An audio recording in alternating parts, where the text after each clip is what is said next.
everyone. Welcome to Business Sense. I'm Ralph Rivas. For today's episode, we will talk about how artificial intelligence is changing the labor force and the nature of jobs. Business and employment-focused social media platform LinkedIn recently released a report on the state of AI at work, detailing the various opportunities, threats, and overall changes in the jobs market amid the rise of generative AI. Now, joining us to discuss the details of that report is Atul Harkisanka, LinkedIn's Head of Growth Markets and Country Leader for the Philippines. Atul, thanks so much for your time. Now, is AI good or bad for jobs? Hi, Ralph. Good day. Trust you are keeping well. Yeah, thank you so much for your time. So, is AI good or bad? Will AI replace me as a host for Business Sense? No, that is a topic we at LinkedIn think about a lot. Being the world's largest professional network, now with 950 million plus members, we are in the people business, people like you and me. We are set up to help us grow our networks, our knowledge, our skills, our companies, our businesses. And with the rapid digitalization we have seen over the last 2-3 years, which was very much accelerated by the pandemic, we noticed the jobs were changing on us, even if we were not changing our jobs. Since 2015, we saw the skills needed to do the same jobs had changed 31% already in the Philippines. That's a meaningful change. Now with AI, ChatGPT coming up since last year, we actually expect this number to go up to 65% of change in skills by 2030 due to AI alone. Now, what does that mean for people like you and me? And before we get there, let us be aware and mindful that we have seen this before. With the internet in 90s, smartphones in early 2000s, we went through the same cycles. Some jobs were lost, but more new jobs were created. Overall, the technology helped people to grow their skills and for companies to create more opportunities. We very much believe that same is true with AI. I'll give you another data point for us to think about it. With AI, we are seeing that professionals and businesses can unlock new opportunities, improve productivity, bring people greater satisfaction. And just over the last 10-11 months since ChatGPT went live in November 22, we have seen 21 more times job postings that mention GPT or ChatGPT. These are all new jobs. And what does this level of change really mean is that we have to start thinking about skills first. As leaders, we have to take a skills first approach to expanding our talent pools, to invest in our employees to upskill. And as professionals, we have to continuously invest in our own growth through learning and development, through being open to exploring alternative career paths, which will then drive our companies and businesses' growth. Now, lots of points that you mentioned there, but let's go first on the insights of executives. Are they wary? Are they afraid of AI? Are they embracing it completely? What are their thoughts?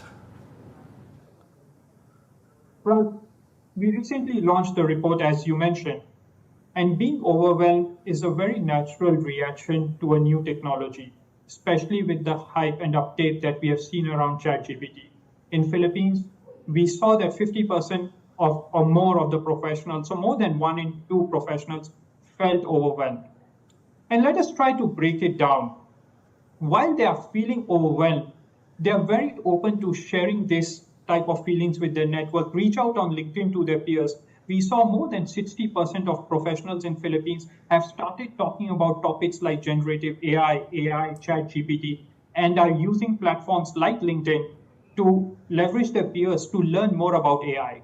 They have also started using various tools and platforms around AI in their day-to-day work. More than half, 55% of local workforce in the Philippines already admit to using some form of generative AI and tools in their day-to-day. More than half of the businesses are giving access to some form of AI technology to their employees to be more productive. And we also did a quick search on LinkedIn just before the show, actually, and we saw that 5,000 professionals have listed artificial intelligence as a skill on their LinkedIn profiles. But that's so vague, right? Artificial intelligence could mean a lot of things. So how can recruiters or companies ensure that the person really mentioning AI in their resume is really capable of what they're expected to do? Yes, so first of all, we really have to think about not just AI, but how do we think about our talent from a broader skills first mindset? What do we mean by skills first mindset? As business leaders, as companies, when we look at hiring talent, we've often relied on degrees from the universities or companies that we have worked at. We have to take a broader mindset and think about skills first. What are the skills does the person have to get the job done? And a step before that, for a job to be done, what are the 10 skills that I need the person to have for the job to be done?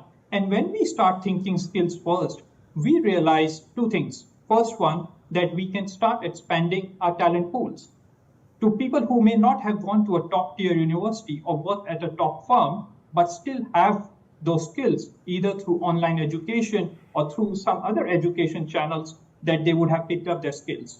Number two, when the unemployment rates are so low in this environment, how do we then invest in our own talent to upskill, to be ready for the jobs of tomorrow? We know that the jobs of tomorrow would need different skills from today. How can we invest in our own people?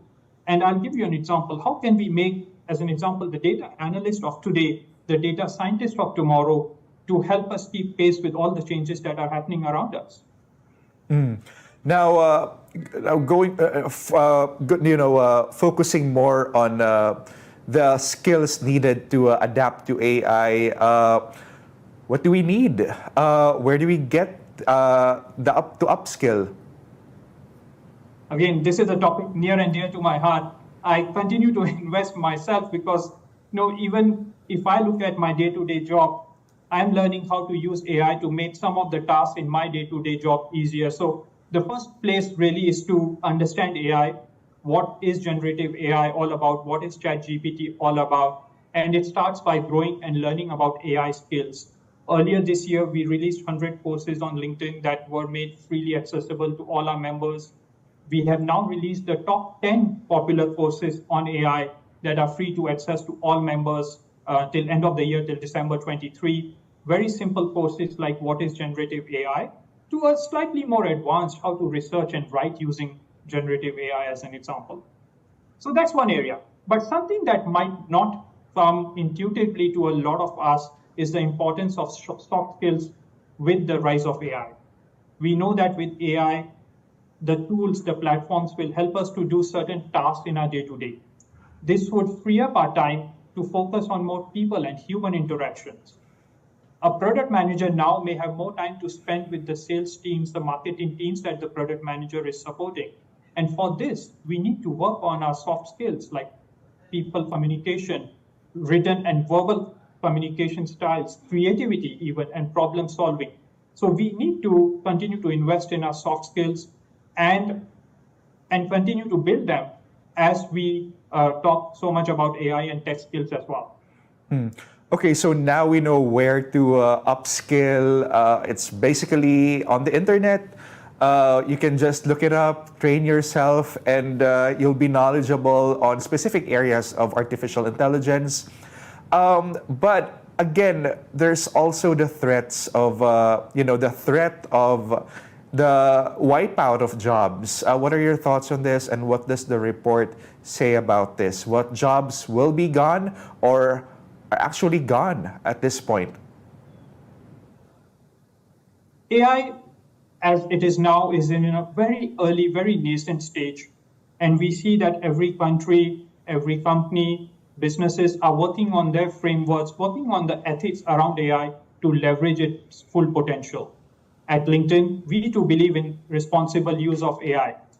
We believe that as AI matures, it will create space for more meaningful work. It will foster collaborative innovation. It will bridge communication divides across industries and borders.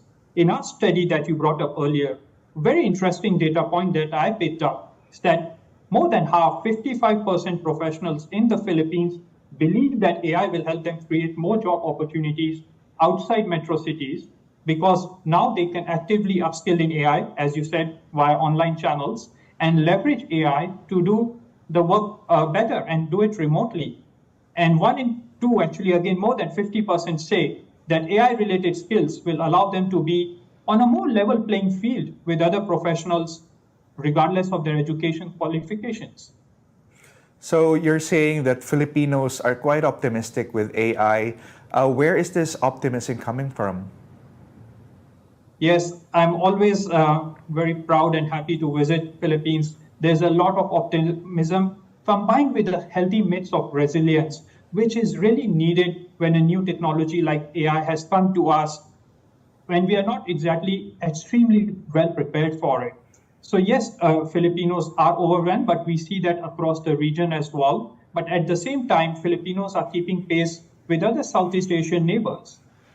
For example, one in two Filipinos is using AI at work. This is very much in line with other countries in the region like Singapore and Malaysia. Almost half of the Filipino companies are giving access to some form of AI tools and technology to their employees. Again, very much in line with Philippines, Singapore, with Malaysia, Singapore, and Indonesia. One thing that stood out for me in Philippines is that there is a lot more participation on LinkedIn where professionals are eager to learn and initiate conversations about AI, the impact that will have it on their job with their employers. In fact, 84% of Filipinos are already having conversations about AI and their jobs on LinkedIn over the last few months. Okay, so let me just emphasize there. The report says 1 in 2 Filipinos have used some form of AI, correct? That's right. And over 80% are quite optimistic and are looking forward to what AI will bring and how it will improve their quality of life and how they do jobs. But I mean, I'm just really quite concerned because there are lots of issues pertaining to ethics. Like, sorry for using the term, right? But there have been studies that are basically saying that the likes of generative AI like ChatGPT are, how do I say this lightly? Professional bullshitters. That's the term used by several studies actually, and it pretends to, know things by just making sentences up, things like that. So I'm just concerned. Do Filipinos and do those, not just Filipinos rather, but in the region, perhaps in Asia Pacific, are they aware of the limitations of AI, generative AI at this point, and the ethics, of course? Ralph, first of all, thank you for bringing the topic of ethics with AI. And I was mentioning about the 10 LinkedIn Learning courses. I did one course there, Generative AI for Business Leaders, and that had a dedicated section on ethics with AI.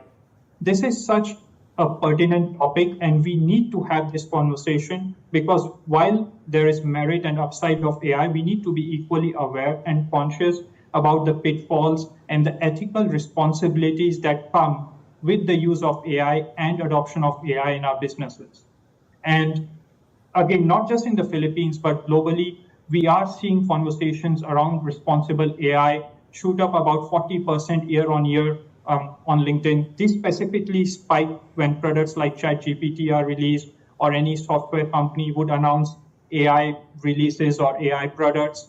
And 40% of these LinkedIn members are actually very senior title holders like VP level, senior directors, etc., who are interested to learn about responsible AI.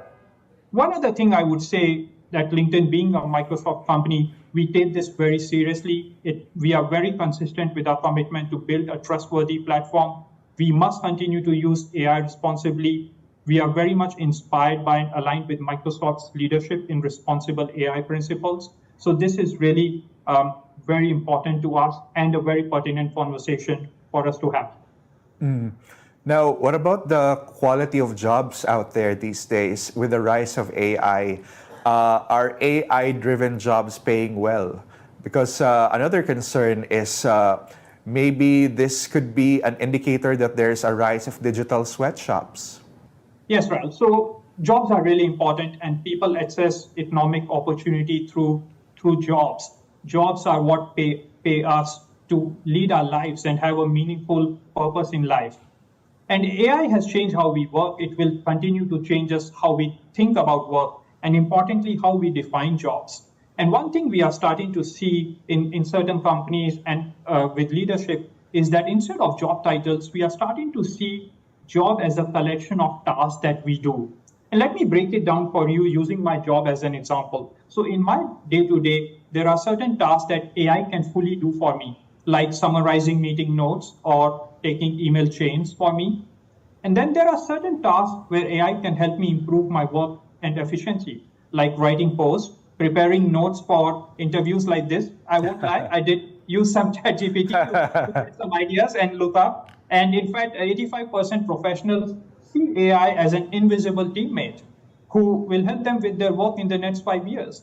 But it also frees my time up for me to spend more time with my team, with my people, help them coach, learn, be out in the market with the clients.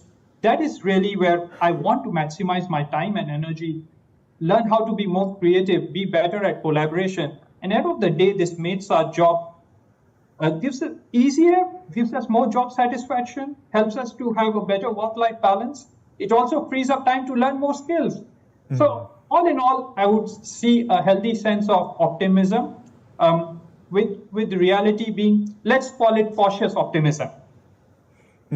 Okay, so let me just follow up on that. So how should people have a relationship with AI? Is AI a partner, or is it a temporary replacement on some days that you perhaps want to have a vacation, for instance?